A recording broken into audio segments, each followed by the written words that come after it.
안녕하세요. 올식구 채널입니다. 올해 2월 15일은 한국에서 정월대보름이라 하여 오곡밥과 묵은 나물 그리고 부럼을 하는 문화가 있습니다. 올식구 채널의 주인공 우리 어머니께서 그냥 넘어가시지 않으셨습니다. 한국에서처럼 원활하게 오곡과 묵은 나물을 구하기에 쉽지 않은 지역에 살고 있음에도 불구하고 우럼니 나름의 방식으로 훌륭하게 오곡밥과 묵은 나물을 준비하시는 모습을 보여드려 봅니다.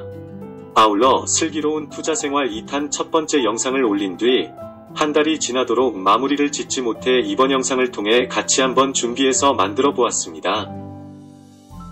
어머니, 어떤 묵은 나물을 준비하셨나요? 요거는 깻잎, 요거는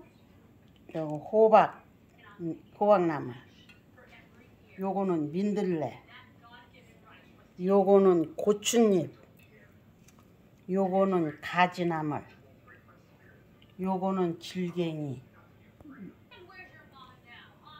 요거는 우엉잎, 요거는 이제 무나물이고 요거는 무청. 우럼니께서 어떻게 묵은 나물 요리를 하시는지 같이 따라가 보겠습니다.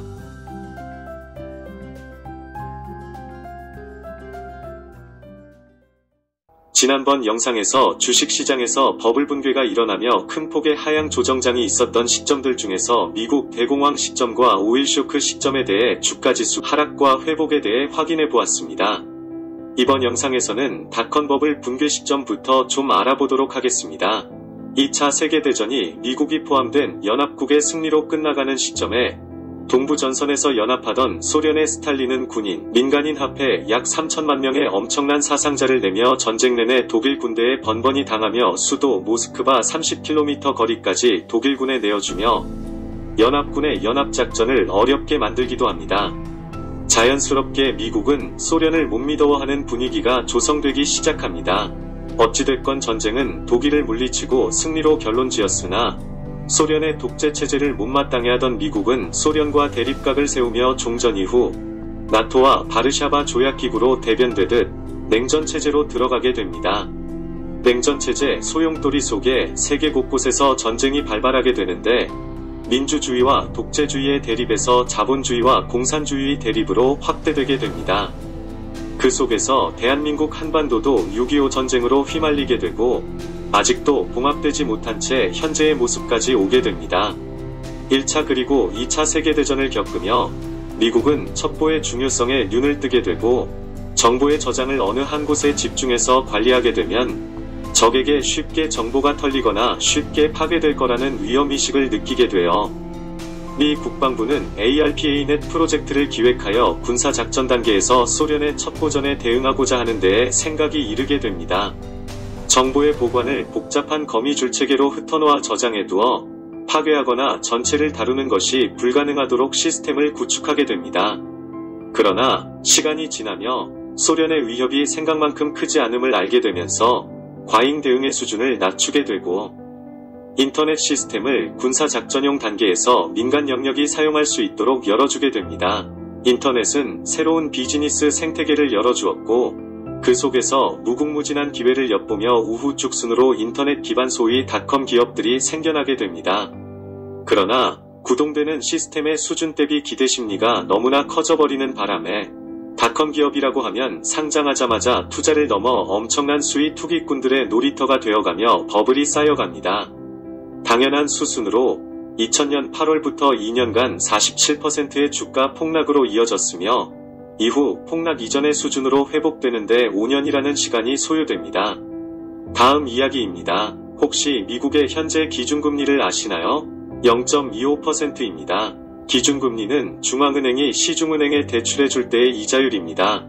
즉, 시중은행이 일반 기업이나 개인에게 대출해줄 때는 이보다는 더 높은 이자율이겠죠. 그런데 앞서 말씀드린 닷컴 버블이 한창일 때의 기준금리는 약 6%대였습니다. 근데 닷컴 버블이 붕괴되면서 심각한 경기 침체를 겪게 됩니다.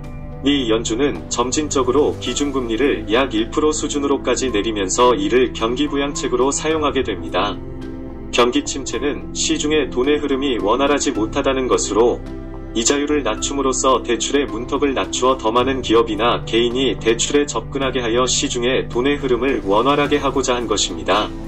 양적 완화라고 하죠. 그런데 인과관계를 규명하기에는 좀 부족함이 있음에도 공교롭게도 연준의 저금리 정책은 주택가격 상승으로 연결됩니다.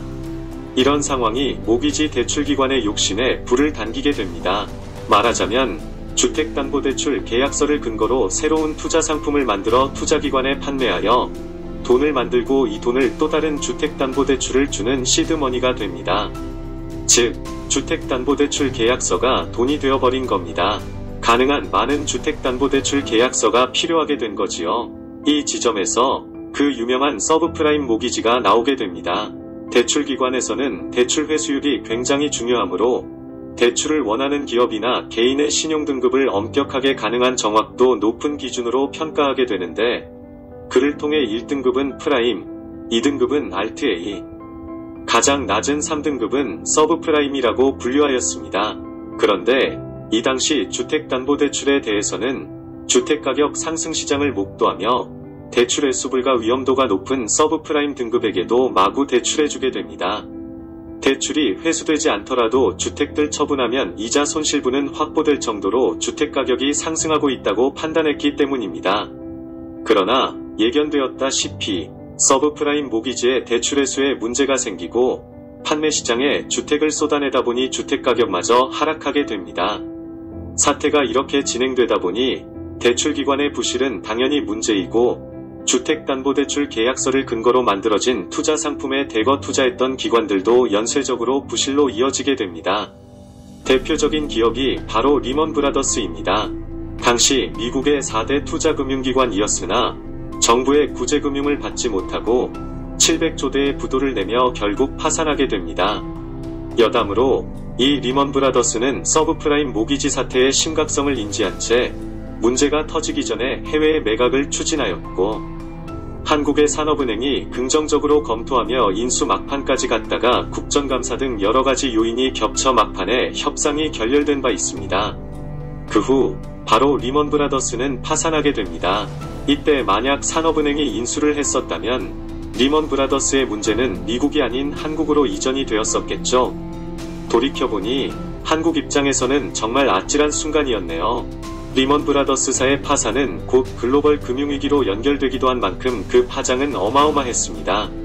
2008년도에 일어난 일이며 미국 주가지수는 이 시점에서 향후 약 1년간 51% 폭락하게 되었으며 이를 회복하는 데 3년이라는 시간이 소요됩니다. 지금까지 보신 대로 이 세상은 그리고 주식시장은 우리가 알지 못하는 불특정 다수의 욕심과 이기심이 모였다 흩어졌다를 반복하는 패턴을 보여주고 있습니다.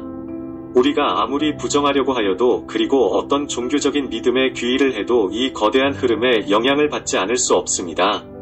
그렇다면 이런 상황에서 우리가 그래도 중심을 잡고 살아가며 슬기로운 투자 생활을 이어가기 위해서는 어떤 입장을 고수하는 것이 유리할지를 잘 고민해봐야 할 겁니다.